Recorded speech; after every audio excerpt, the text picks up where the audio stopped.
This weekend, Kamala Harris made an appearance on Saturday Night Live that was a bit of a surprise, a bit of a reversal of course for Lorne Michaels, who had said just very recently, quoted in the Hollywood Reporter, saying that there wouldn't be any presidential candidates featured on Saturday Night Live due to the FCC's equal time rule. You may or may not be aware there is a thing called the equal time rule. Goes back to 1934, and it essentially is meant to guarantee that there is no free media given to any candidate that another doesn't receive. And so Lorne Michaels, before the election, explained to the Hollywood Reporter that this wasn't going to happen because if you have one on, it's like when you were a kid and it was Halloween at school or it was Valentine's Day. You know, you had to give a Valentine's card to every kid, even the kids you didn't like.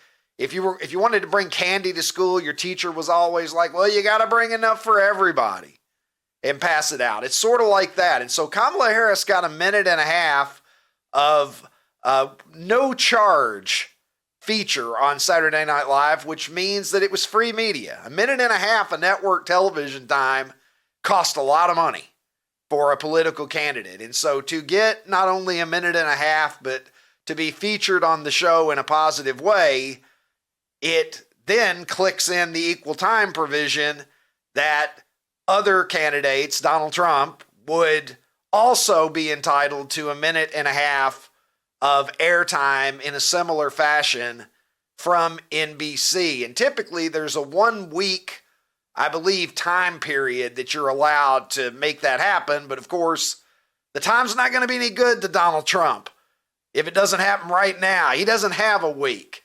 They could welcome him on in 6 or 7 days, but it's not going to help him because Tuesday is all that matters. So he got some time to post an ad during a NASCAR event on NBC, and the scales have been balanced. FCC Commissioner Brendan Carr speaking out on it and making sure that the fairness of the equal time rule was carried out. But a bit of a surprise there. Lorne Michaels going back on what he had told the Hollywood Reporter. Of course, there's a lot happening now, man. Those final furious moments before an election. This is it. If you got anything left in the bag, you want to empty it today, because I would say the votes will be counted tomorrow, but let's be real. I don't know how long it's going to take for the votes to be counted. Remember when we were kids and they used to just count the votes the day that you voted? Everything was a paper ballot. They counted them. They told you who won that night. It's not that simple in recent years. And we have heard that in some places we may need to expect it to take several days for the votes to be counted. That obviously is something that I think it damages trust in the election process when we start to ask questions. Well, why is it taking so long? Why are other countries able to do it in a day? So let's hope that we get a result that is clear and above board, and that everybody gets it quickly. I think that's what we all want in this country, regardless of what the outcome is. But again, everybody out there on both sides, the surrogates are making speeches. The last appeals to voters are going on right now. And Barack Obama is out there on behalf of Kamala Harris. And Barack Obama, going back to something that has plagued Donald Trump in the media for about 7 years now, and that is the very fine people on both sides comment that he made after Charlottesville. Let's listen to what Barack Obama had to say about it out on the campaign trail. Maybe you're Muslim American or Jewish American, and you are heartbroken and furious about the ongoing bloodshed in the Middle East and worried about the rise of anti-Semitism. Why would you place your faith in somebody who instituted a so-called Muslim ban, who sat down for pleasantries with Holocaust deniers, who said that there were very fine people on both sides of a white supremacist rally. All right, so here we go, the very fine people thing. This one does not set well with me, particularly coming from Barack Obama, who fucking well knows the truth of this matter. And again, regardless, like who you like, vote for who you vote for. I'm never going to tell you who to vote for on this program, but I am in favor of the truth. My favorite quote of all time from Malcolm X, I'm for truth no matter who tells it. I'm for justice no matter who it's for or against. The truth is the truth. And I believe in that. It's way more important than whether you have an R or a D after your name. I want to go back to what happened after Charlottesville. Donald Trump commenting what I will say is a hoax that has been perpetuated by the media for a long time now that I believed for years. Okay, I believed this for years, that Trump said there were very fine people on both sides and that he was in fact suggesting that neo-Nazis and KKK members were quote unquote very fine people. And there are a lot of people in this country who still believe that because the media reports it over and over and over again. You have probably heard it if you watch televised news at all. So it's not anything that isn't well documented that the media has done. Kamala Harris in the presidential debate, the one that was being fact checked in real time, remember that? The same one where they called somebody in, where was it? Springfield, Ohio, whatever. I forget what the town was, but where they were allegedly eating pets and all of this, and Trump was being fact checked. Kamala Harris referred to it then. There was no real-time fact checking. I am in favor of facts. So I want to go to the videotape. I'm just here to defend the truth. I'm not here to defend Donald Trump. Let's go back to what was actually said by Donald Trump, starting with the very fine people comments. This is going to play for a little over a minute, and you're going to get the full context of what he said that day. Let's go back now, 7 years, Donald Trump, and the comments that have so infamously followed him ever since then. But you also had people that were very fine people on both sides. You had people in that group, excuse me, I saw the same pictures as you did. You had people in that group that were there to protest the taking down of, to them, a very, very important statue and the renaming of a park from Robert E. Lee to another name. George Washington was a slave owner. Was George Washington a slave owner? So will George Washington now lose his status? Are we going to take down, are we going to take down statues to George Washington? How about Thomas Jefferson? What do you think of Thomas Jefferson? You like him? Okay, good. Are we going to take down the statue? Because he was a major slave owner. Now, we're going to take down his statue. So you know what? It's fine. You're changing history, you're changing culture, and you had people, and I'm not talking about the neo-Nazis and the white nationalists, because they should be condemned totally. All right, there you have it. That's what he said. That's what we used to call in journalism, but it's what we call in life context. Context. Those are the full statements. 1 minute after the comments that have followed him and that have been reported as the entire story by the media for 7 years now, they still do it. Obama's out there talking about it. Kamala's talking about it. They use it against him, and I understand that political opponents are going to use things unfairly. It happens both ways. Trump said that Obama wasn't born in the United States. There was never any proof of that was offered. That's on him. Maybe Barack is still salty about that and therefore feels that he's going to come back and say things that he knows aren't true. I don't know what's motivating it. Maybe winning is just all that matters on either side in the blood sport that is politics. But to me, as a citizen who is observing this and trying to decide who I'm going to vote for, the thing that I care about is that the media tells me the fucking truth. And when the media comes out and tells me for years that Donald Trump said there were very fine people on both sides, and they know that 1 minute, there's the unedited clip, a minute later, he expressly says, I'm not talking about neo-Nazis. I'm not talking about the KKK. I condemn them totally. That's what he said. And the media knows it. They fucking know it. And they do this anyway.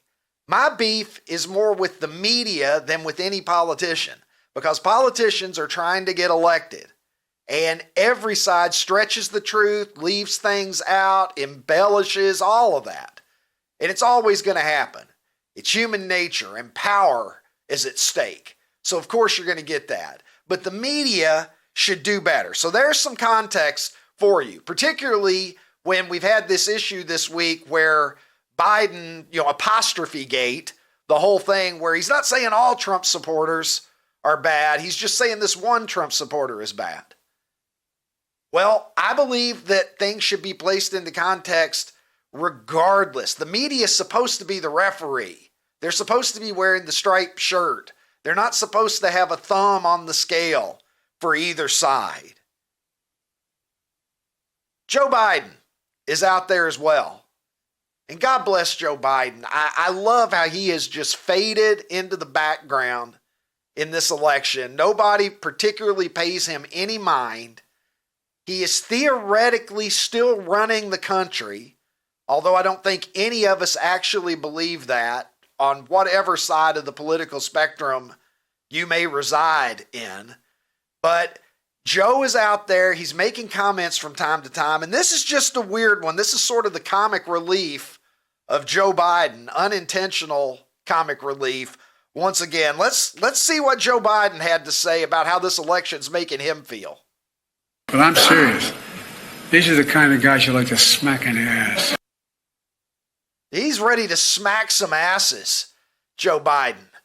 Maybe sniff a neck first, get a little hair in your lungs, and then smack an ass. I don't know what Joe is doing.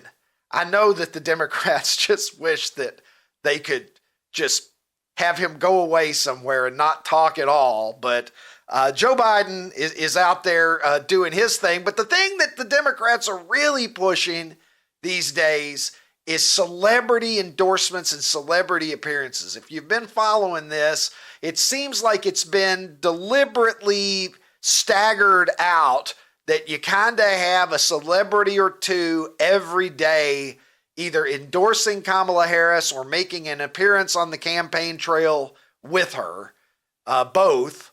In this case, and the case that I'm speaking of here, and again, this is kind of getting into the comic relief aspect of this election season, Cardi B, at an appearance for Kamala Harris, her teleprompter stopped working. And as the teleprompter stopped working, poor Cardi B was caught like a deer in the headlights. Let's take a look.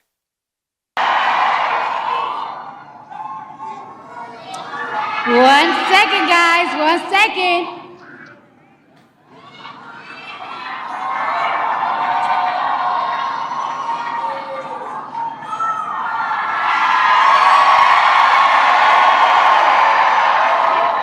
Okay. So I don't take lightly the call. Sorry, guys. I'm a little nervous. Guys. I've been waiting for this moment this whole life, my whole life.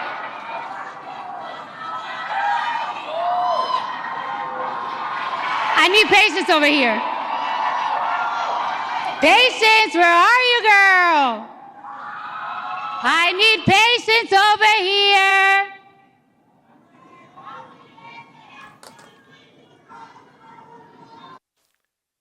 And so she was rescued by her publicist, manager, assistant, I don't know. Patience came up there. Patience is a person, and Patience delivered a cell phone to her, and Cardi B was able to go on from there. Cardi B, who admitted to drugging and robbing men when she was a stripper. That's the endorsement that you want to get. Hey, look, none of us are perfect, but can you imagine drugging and robbing people? And that's the person you're going to put up. Let's get the wet ass pussy lady and get her up on stage. See what she has to say about it. She's for me. Vote for me. I got the wet ass pussy woman. Let's just get a teleprompter that works. Cardi B says, I've been waiting my entire life for this to happen. And somebody fix the goddamn teleprompter because I have no idea what to say. I don't know why we care about celebrity endorsements. Let me go now to a celebrity that I care about a great deal. Of course, a celebrity because he's an international streaming star. Ronnie T-Shirts down in Nashville, Tennessee joins me.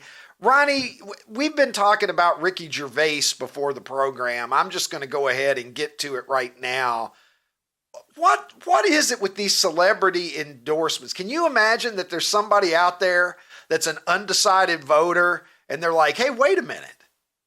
You're fucking telling me that Cardi B is for Kamala? Well, I think I know what to do now. You heard me laugh, right, when you said the wet ass pussy lady.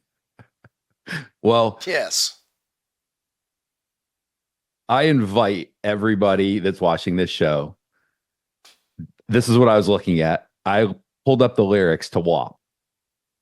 And I'm not going to read them all. I'm just going to read the first two lines. And I just want anybody that's like, wow, that's pretty cool. Harris has got the endorsement of Cardi B. Whores in this house. There's some whores in this house. And it just goes on to get worse and worse. That's who's endorsing her. That's who you're aligning yourself with. So if you feel good about that, cool. Just know. Just go to Google. WAP lyrics. Read them. Listen, when I had Jeff Jarrett on this show a while back, he mentioned that politics has basically become pro wrestling.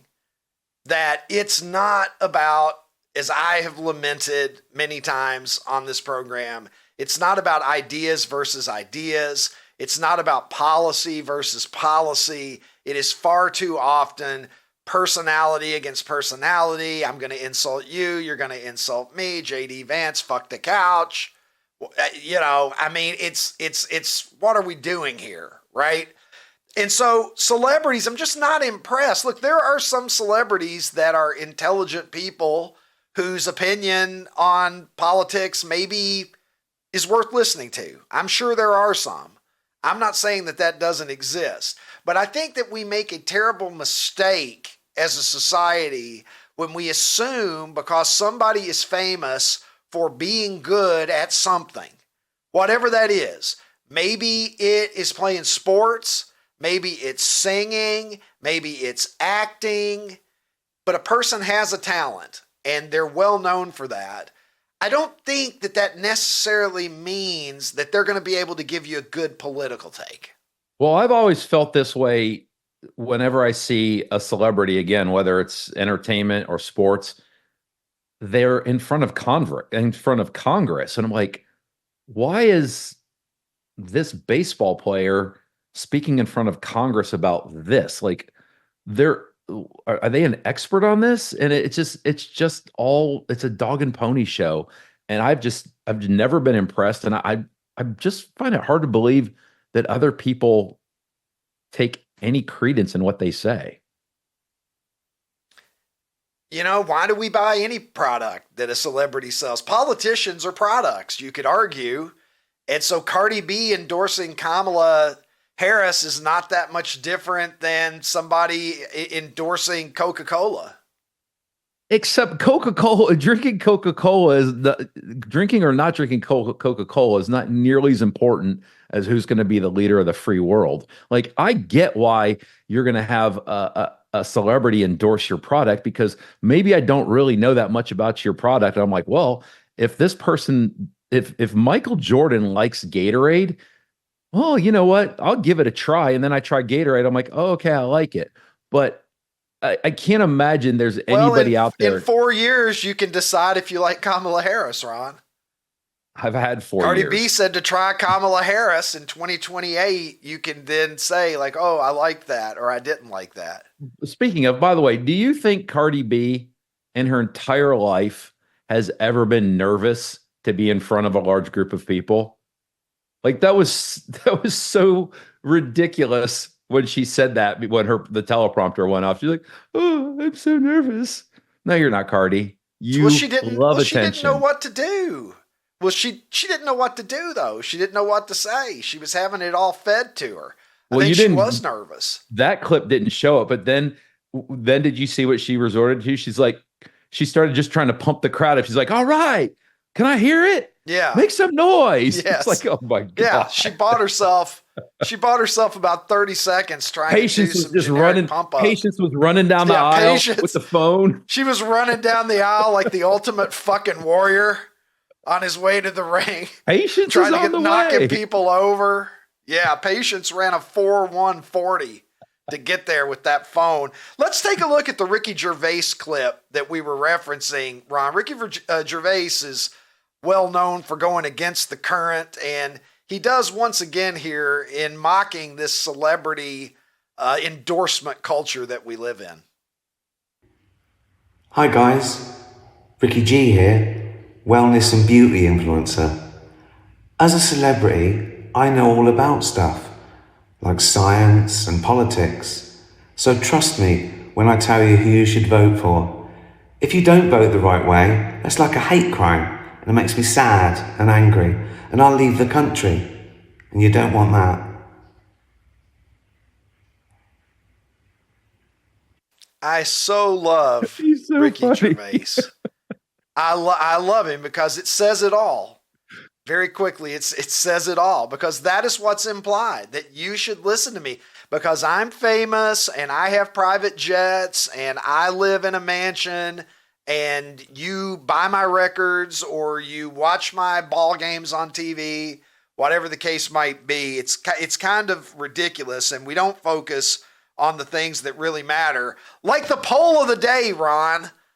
The things that really matter. Let's go to America's poll of the day. That's Super 70 Sports on X. God damn it. The Eagle flying by. And here's what you've got today, Ronnie. Again, as always, we start a fresh week. Last week's winner was Monty Python. Congratulations to the British humorists for a job well done last week, and double congratulations for beating out Huey Lewis and the News, who shouldn't have even fucking sniffed it. Still salty about that. Ron, here we go.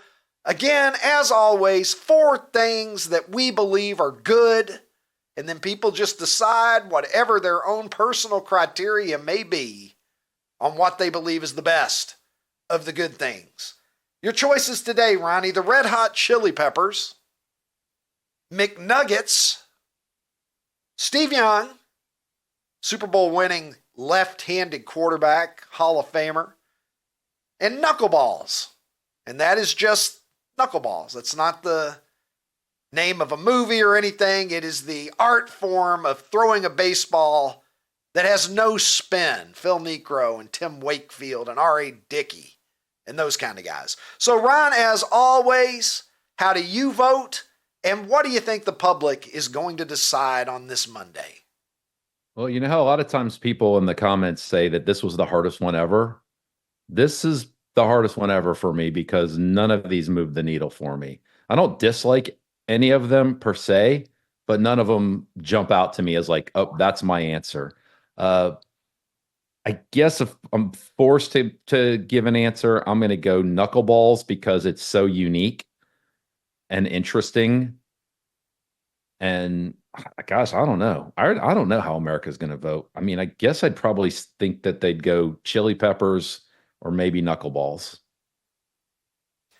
I like the Red Hot Chili Peppers. I'm still a little thrown off by when they used to perform with just socks over their dicks. Do you remember that, Ron? That was a thing that they used to do back in the day. I was just always like, hey, wait a minute. I don't think I want to see that. But I do like some of their songs. Californication's a good song. I like some of their stuff. McNuggets, look, I I may get some McNuggets today, Ron. I'm not going to even lie to you. My daughters have me out at McDonald's probably once a week on average. And so I do partake of the McNuggets. Steve Young is probably a little underrated at this point. He doesn't get talked about a lot. I wanted to put him in a poll just to give him a little bit of love. Of course, he won a Super Bowl with the San Francisco 49ers and then knuckleballs. I do love me some knuckleballs. I think I'm going to vote for McNuggets, despite the fact that I love knuckleballs. Producer Tim was telling me that when he was a younger man, and Tim, tell me if I'm wrong. I may not have this right, but when he was young, he would have gone Red Hot Chili Peppers. But now when he was young, he would have gone McNuggets. But now as a grown-ass man, he's going to vote for the Red Hot Chili Peppers. So let's see what we've got here. Let's find out what the public has to say. Look at that. Childhood Tim and adult Tim were just torn there. But he does go with the Red Hot Chili Peppers, and it looks like, wow, Ron, knuckleballs. The goddamn knuckleball is actually leading in this poll. I thought when I put it in there that maybe it was just a little bit goofy on my part. It's just so unique. The other three just aren't that unique. Knuckleballs are just really unique, and I think that's why it resonates. Well, Steve Young's mama probably thinks he's unique. Well, then Steve Young's mom should vote. Yeah, maybe she did. Maybe. I'd like to believe that she follows me, but the Chili Peppers in a pitched battle with McNuggets for second place, Ron. I think that's what we're going to have to really look out for today. I think knuckleballs are going to win this goddamn thing. I don't know. I'm kind of gratified by that. My audience is almost winning my respect back from the Huey Lewis and the News debacle of last week, Ron. Let's see here. All right. Well, dude, let's talk about it. We had the Ricky Cobb show Civil War on Saturday at Beaver Stadium. Happy Valley was not happy for Jared. Jared didn't even make it into work today, from what I understand. The poor young man is probably in a depression. You paid for him to go and witness the Ohio State Buckeyes make the Nittany Lions their bitch, Ron, is what you did. How do you feel about that? It's almost like a rough justice of sorts that you lure this young man who wasn't even going to go to the game out there to watch your institution hand his team a nasty home loss. I almost feel like, as an older man doing this to this young kid, this innocent young lad, I almost feel like you should be ashamed of yourself, and yet I'm on your side. I think it was a good life lesson that you taught him, Ronnie. Well, you've probably never noticed this, and I don't know if anybody ever notices it, but I only wear Ohio State shirts on Fridays before the game. It's a Monday. Go Buckeyes. I'm wearing that shirt today. So Ohio State was down 10-0 after that Will Howard threw a pick six, or as Tim Wall said, the Penn State Nittany Lions ran a pick six. And I thought it was over. Like, I thought there's just zero chance this is going to be a boat race and it's over. And then, wow, we came back and kind of dominated the game. We had a turnover at the goal line. Then we got one on them. It looked like a touchdown. It ended up being an interception for us, but it was a big victory for us because we would have effectively been out of the playoffs had we lost this game, because it would have been our second loss. We wouldn't have been in the Big Ten championship, and I don't really see what our path to the playoffs would have been. So I did talk to Jared this morning, and he did tell me that even though they lost, he's glad that he went. And I told him I like that attitude, because part of being a fan is dealing with the losses and understanding that they happen, because, man, when you finally do win, it makes it so much sweeter. You would know that as a Cubs fan. Ron, it's like one of the most beautiful subplots of the Ricky Cobb show is that it's like you're becoming a mentor to Jared. It's the relationship that I of like this Jared. show that is just I warmed like my Jared. heart. Well, Yeah. we all do. He's a fine young man. I'll tell you who's not a fine young man, Ronnie, the guy who verbally accosted Jason Kelce. We talked about this last week, that Jason Kelce would be there, and he had some punk ass kid approach him and say some stuff that did not set well with him about his brother and his brother's relationship with a certain pop star. Let's take a look at what happened here with Jason Kelce at the Penn State game. Kelce! Hey, Kelce! Kelce!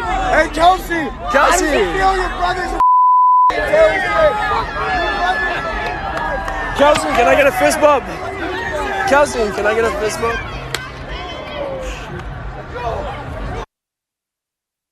I don't know if he was giving out any fist bumps, but he was giving out free iPhone adjustments. Let me see what happens if I throw your phone against the He pavement. gronked it. He basically did a gronk. Yeah, he gronked that fucker. So what comes of this? Is he going to get some lawsuit against him for destroying that kid's phone? Is he going to face any sort of repercussion? Because I think we're all on his side.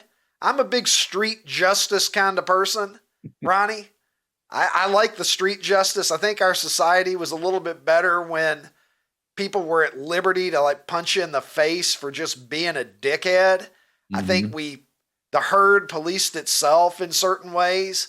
And this would have been an opportunity for that young man to learn, maybe don't approach future Hall of Fame NFL linemen and drop insulting comments about their immediate family members. I don't have any sympathy for this person, but I'm sure that this is going to end up in some lawsuit that Jason Kelce will have to settle out of court, and this kid will end up with some 5-figure settlement. I mean, he didn't do anything physical to that person, so I don't see why that's going to happen. I mean, maybe he has to pay for the kid's phone, but I mean, it's just there was no assault and or battery, was there? Well, I mean, if you take somebody's thing and you break it, I don't know what you pay for that thing. I'm going to pay for your phone. So that's it. You can just go around breaking people's shit and just writing checks. I would think so. Become a public menace. Look, I don't know. I'm not a lawyer, but I'll tell you what I am, Ron. I'm a Stevie Wonder fan. Let's take a look at what Ricky's tweeting, for God's sakes. Boy, that was of me. I'm looking at the clock, and I want to get this in. Ron, have a look at this. This is a little tweet that I made yesterday. I saw Stevie Wonder Saturday night. And How was I it? think, Ron, after having seen him, I think of all the elderly music stars that are still out there doing their thing. I think Stevie is still closer to prime Stevie than anybody else that I've seen or that I'm aware of. He still fucking sounds terrific, Ronnie. That's awesome. So, I actually was telling Lori that you were going to the concert, and I asked her, I said, hey, how old do you think Stevie Wonder is? And she said, 80, 82. And I said, yeah, that's what I thought too. And I had looked it up. He's only 74. Like, I guess that whole thing when he used to be called Little Stevie Wonder, like there's a reason for that. Like, I thought for sure he was going to be in his 80s. Yeah, he was like 13 when Fingertips came out. Yeah. And a lot of his stuff he was a teenager pretty much until the end of the 1960s. I'm trying to do the math, but I think everything he released, he was a teenager when he released My Sharia Moore. So did he play all the hits? He played most of the hits. He played Sir Duke, he played Master Blaster, Higher Ground, a lot of the things that you'd want to hear. Yeah, what was his encore? Do, he played that. He didn't do an encore, man. He just played it out and left. It was kind of weird. In the middle of the show, he went and took a break. He left for it felt like he was gone forever, but he left for I'd say at least a half an hour. And some No woman way. came out So and played. so what happened? Like, what did they do? Yeah. Some young woman came out and he introduced her and she played 6 or 7 songs at the piano and she sang in parts of songs. She sang part of an Aretha Franklin song, part of a Whitney Houston song, Carole Did they King. at least She explain to the crowd that he would be Not coming really. back? I would have left. Well, I mean, you assumed he was going to come back because he had only played 6 or 7 songs at that point. And then they had like a choir, a sort of a gospel choir come out, and they did a couple of songs, and then the band played some instrumental stuff, and then Stevie came back in a different outfit. And then he just rattled through a bunch of hits. He closed with Superstition.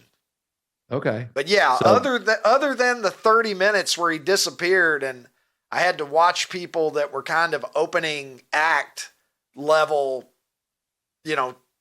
performances, that would be my only quibble. But Stevie himself was fantastic. So you mentioned that you kind of see me kind of turning into a little bit of a mentor for Jared, right? Well, I think it's time for me to be a little bit of a mentor for you. So you went to this concert and you went on it was a date, right? You were with a young lady, and you also tweeted on Friday that you were stuffing yourself with yeast rolls at Roadhouse. Is that correct? It is true that I partook of the delicious rolls at Texas Roadhouse. Yes. Dude, if you're going to take a young lady to a concert, especially a concert that is as classy as Stevie Wonder, I'm thinking maybe class up the dinner part too. Like Roadhouse, like there's a lot of amazing restaurants in Chicago. Like I feel like maybe you should have taken your date to something a little bit more impressive. Do I need to Venmo you $100 so you can take her to a nicer place? Yeah, maybe you should think about who you Venmo your money to, Ron. You ever think about that? Where was mine? While I'm eating at Texas Roadhouse, Jared's just running all over Pennsylvania on your dime. It doesn't seem fair to me at all, especially when I'm going to lose you multiple times a year while you're taking vacations to exotic locations. But I'm just here chained to the radiator. Yeah. All right, Ron, let's look. Fuck this. Let's not talk about me. Let's talk about daylight savings time, Ron. Oh, Because I I'm hate pissed. I'm pissed, Ronnie. I'm not happy about this because I'm coming home yesterday and it's like 4:45. It's already getting dark, and I'm like, this is why people have seasonal depression, Ron. Absolutely. The weather's getting shitty, and then suddenly you get that hour of daylight yanked out from under your feet. It's not fair. And the thing that strikes me, Ron, and I can see, you can look here, you can see I got 6,000 people with me on this. But there's people in the comments who are pushing back, these fucking early birds, the people that are more concerned with what the daylight is at the butt crack of dawn than what's going to happen in the afternoon.